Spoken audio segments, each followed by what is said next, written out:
So yun, salamat sa Diyos sa ating bagong microphone at napakamura lang niya.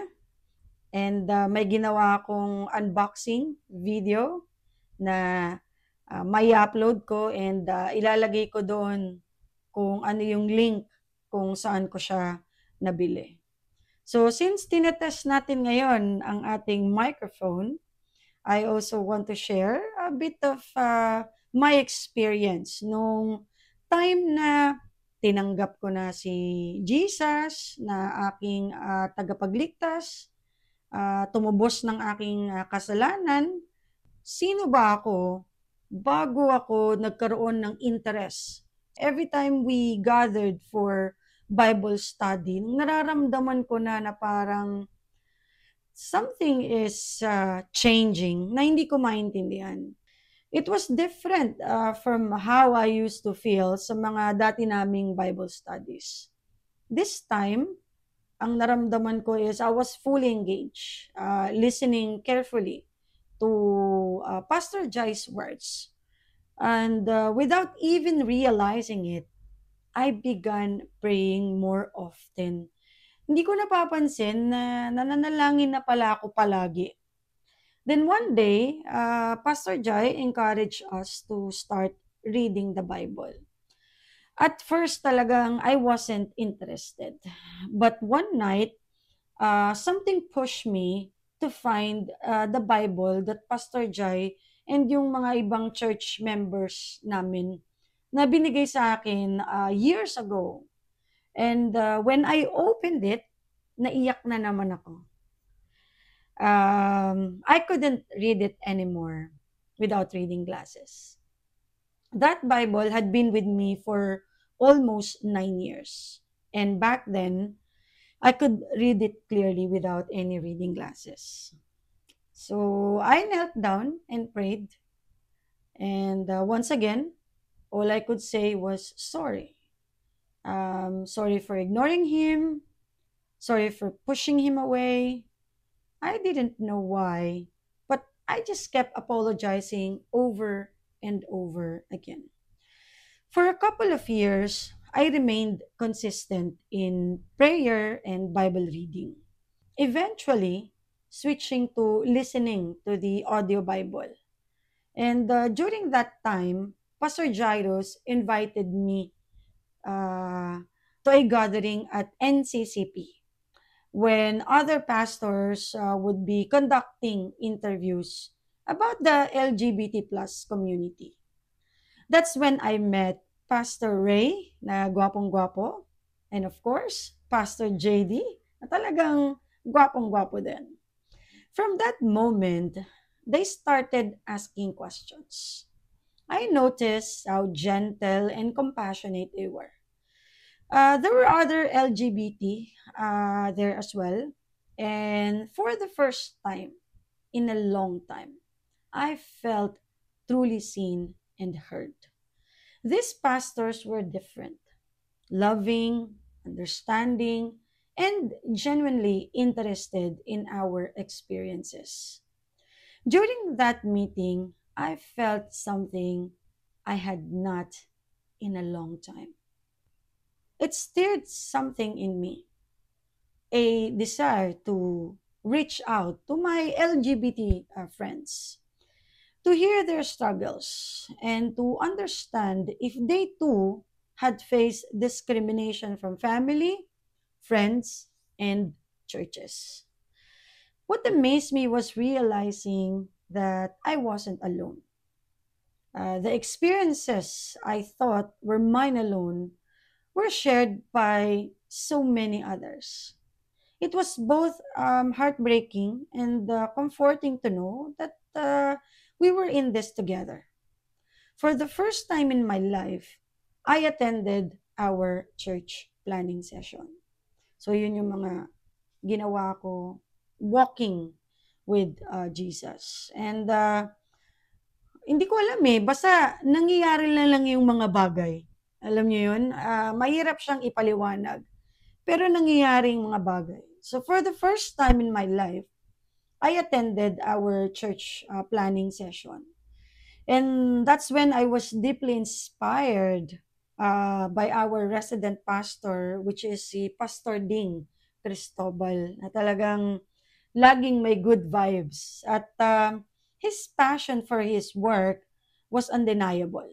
And his way of teaching felt familiar kasi structured, clear, and engaging. It's a much like the corporate world where I also work. One discussion struck me the most was about community engagement. At first, sobrang hesitated ako. Kasi my neighbors knew me as a troubled person, someone with a past that didn't exactly align with outreach and service. And yet, here I was, feeling called to step up, to show love and care to the very people who had judged me. It felt impossible. Sabi ko, imposible to, Lord. But through reading the Bible and praying, God gave me the strength to take that step. It wasn't easy. I heard a lot of painful words from people, words that cut deep. But I didn't blame them. Hindi ko sila masisisi. I just kept doing what God was asking of me. From the Bible, I learned a powerful truth. God never promised that life would be fair. He only assured us that He is a God of justice, mercy, love, and truth. He is love. If we allow Him to work in our lives, our time will come, not because we promote ourselves, but because He lifts us up. And what God raises, no man can bring down. There are countless verses filled with His promises. But the one thing that remains in my heart is this: this world may pass away, but His words will never change. Through everything I've experienced, mga kadivo, I've seen that God is alive. He is not dead. He died on the cross to save us all, and salvation is free for everyone. Might be you are men, women, or LGBT. God lifted me up in the darkest moment of my life. And one of the most powerful ways He did was through my father's transformation. My father, who never believed in God, has now fully surrendered his life to Him. Not only that he consistently go to church, but he has also been elected as the church board president in our small congregation. The way he humbly sought God. The moment I caught him reading the Bible kasama ng nanay ko, and the way his words towards me and my siblings became filled with love and care. I have seen the miraculous work of God in his life. How God replaced his heart with a brand new one. My father now sets an example for us, showing that when we put God at the center of our family and submit to His will, we are choosing the right path because He is the God of all things. More than anything, my father has taught us that surrendering to God isn't about material wealth, a nice house, a financial abundance.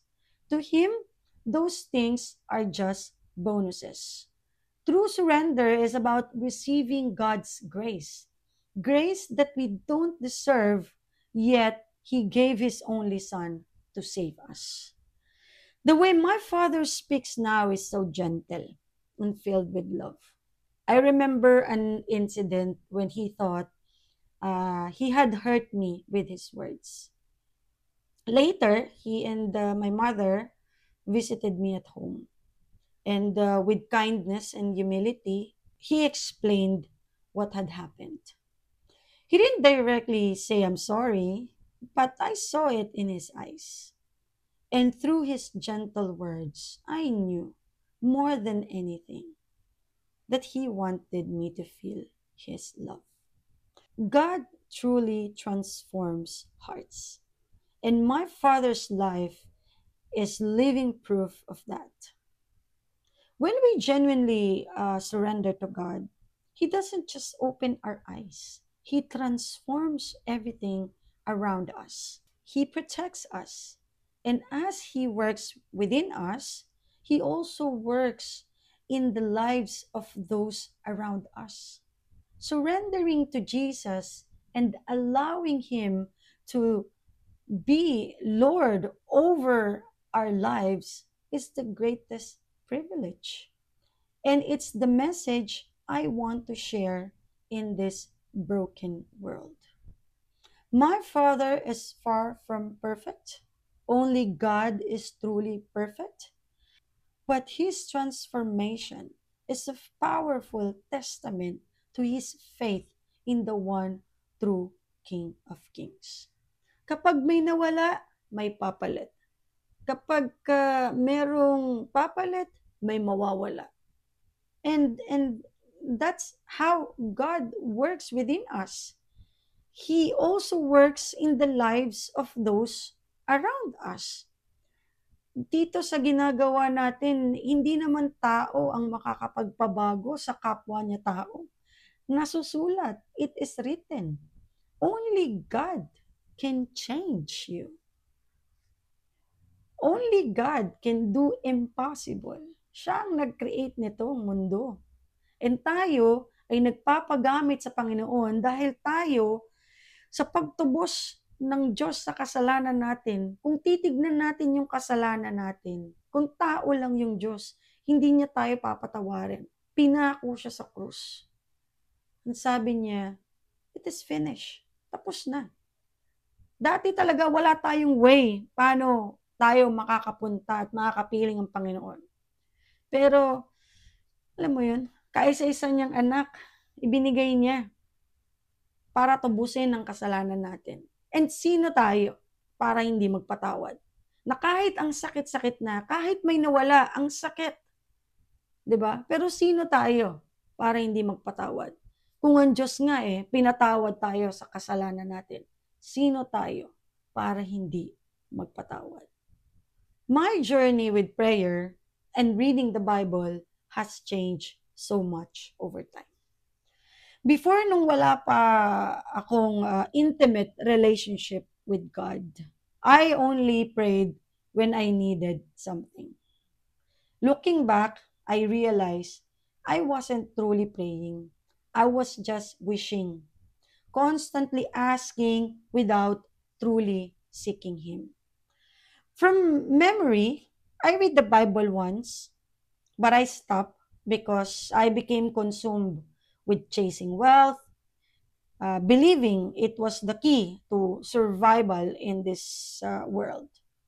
At that time, reading the Bible felt boring to me, and I allowed my pursuit of material things to take priority over my relationship with God. Don't get me wrong, it's good. Ang gusto ng Diyos maging maayos tayo dito. Ang gusto ng Diyos matupad natin yung mga goals natin, yung mga pangarap natin, yung maging komportable tayo.